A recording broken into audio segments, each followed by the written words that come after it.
जय जय साईं राम। ओम साईं राम। श्री साईं सच्चरित्र अध्याय 14। दक्षिणा मीमांसा। लोग बाबा के दर्शन को आते थे। उनसे बाबा दक्षिणा लिया करते थे। यहाँ किसी को भी शंका उत्पन्न हो सकती है कि जब बाबा फकीर और पूर्ण विरक्त थे तो क्या उनका इस प्रकार दक्षिणा ग्रहण करना और कांचन को महत्व देना उचित था। बहुत काल तक बाबा भक्तों से कुछ भी स्वीकार नहीं करते थे। वे जली हुई दिया सलाइयां एकत्रित कर अपनी जेब में भर लेते थे। चाहे भक्त हो या और कोई, वे कभी किसी से कुछ भी नहीं मांगते थे। यदि किसी ने उनके सामने एक पैसा रख दिया तो वे उसे स्वीकार करके उससे तंबाकू अथवा तेल आदि खरीद लिया करते थे। वे प्रायः बीड़ी या चिल्लम पिया करते थे।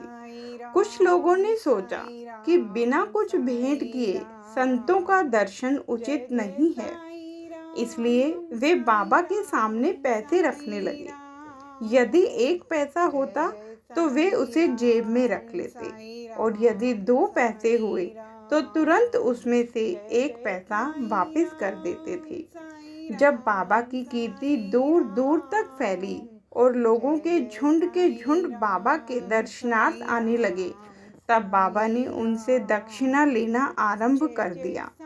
श्रुति कहती है कि स्वर्ण मुद्रा के अभाव में भगवत पूजन भी अपूर्ण है। अतः जब ईश्वर पूजन में मुद्रा आवश्यक है तो फिर संत पूजन में क्यों न हो। इसलिए शास्त्रों में कहा है कि ईश्वर, राजा, संत या गुरु के दर्शन अपनी सामर्थ्य अनुसार बिना कुछ अर्पण किए कभी न करना चाहिए। उन्हें क्या भेंट दी जाए, अधिकतर मुद्रा या धन। इस संबंध में उपनिषदों में वर्णित नियमों का अवलोकन करें। बृहदारण्यक उपनिषद में बताया गया है कि दक्ष प्रजापति ने केवल देवता, मनुष्य और राक्षसों के सामने एक अक्षर द का उच्चारण किया। देवताओं ने इसका अर्थ लगाया कि उन्हें दम अर्थात आत्मनियंत्रण का अभ्यास करना चाहिए। मनुष्यों ने समझा कि उन्हें दान का अभ्यास करना चाहिए, और राक्षसों ने सोचा कि हमें दया का अभ्यास करना चाहिए। मनुष्यों को दान की सलाह दी गई।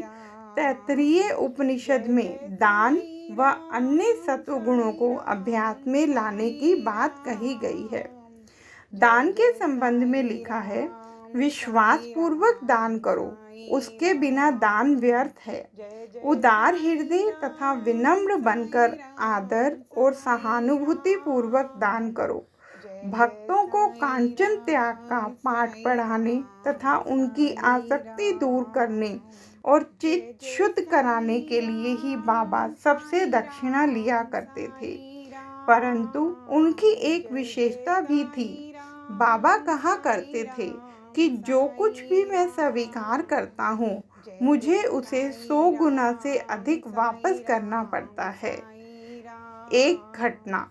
श्री गणपतराव बोडस प्रसिद्ध कलाकार अपनी आत्मकथा में लिखते हैं कि बाबा के बार बार आग्रह करने पर उन्होंने अपने रुपयों की थैली उनके सामने उड़ेल दी। श्री बोडस लिखते हैं, इसका परिणाम यह हुआ कि जीवन में फिर उन्हें धन का अभाव कभी न हुआ तथा प्रचुर मात्रा में भी लाभ होता ही रहा। इसका एक भिन्न अर्थ भी है। अनेकों बार बाबा ने किसी प्रकार की दक्षिणा स्वीकार भी नहीं की। इसके 2 उदाहरण हैं। बाबा ने पड़ोसी के नारके से 15 रुपए दक्षिणा मांगी। वे प्रत्युत्तर में बोले कि मेरे पास तो 1 पाई नहीं है। तब बाबा ने कहा कि मैं जानता हूँ तुम्हारे पास कोई द्रव्य नहीं है, परंतु तुम योग वशिष्ठ का अध्ययन तो करते हो, उसमें से ही दक्षिणा दो। यहाँ दक्षिणा का अर्थ है पुस्तक से शिक्षा ग्रहण कर हृदयंगम करना, जो कि बाबा का निवास स्थान है। घटना 2। एक दूसरी घटना में उन्होंने एक महिला श्रीमती आर्य तरखड़ से 6 रुपए दक्षिणा मांगी। महिला बहुत दुखी हुई क्योंकि उनके पास देने को कुछ भी ना था। उनके पति ने उन्हें समझाया कि बाबा का अर्थ तो षड्रूपियों से है, जिन्हें बाबा को समर्पित कर देना चाहिए। बाबा इस अर्थ से सहमत हो गए। यह ध्यान देने योग्य है कि बाबा के पास दक्षिणा के रूप में बहुत सा द्रव्य एकत्रित हो जाता था। सब द्रव्य वे उसी दिन व्यय कर देते और दूसरे दिन फिर सदैव की भांति निर्धन बन जाते थे। जब उन्होंने महासमाधि ली तो 10 वर्ष तक हजारों रुपया दक्षिणा मिलने पर भी उनके पास स्वल्प राशि ही शेष थी। संक्षेप में, दक्षिणा लेने का मुख्य ध्येय तो भक्तों को केवल शुद्धिकरण का पाठ ही सिखाना था।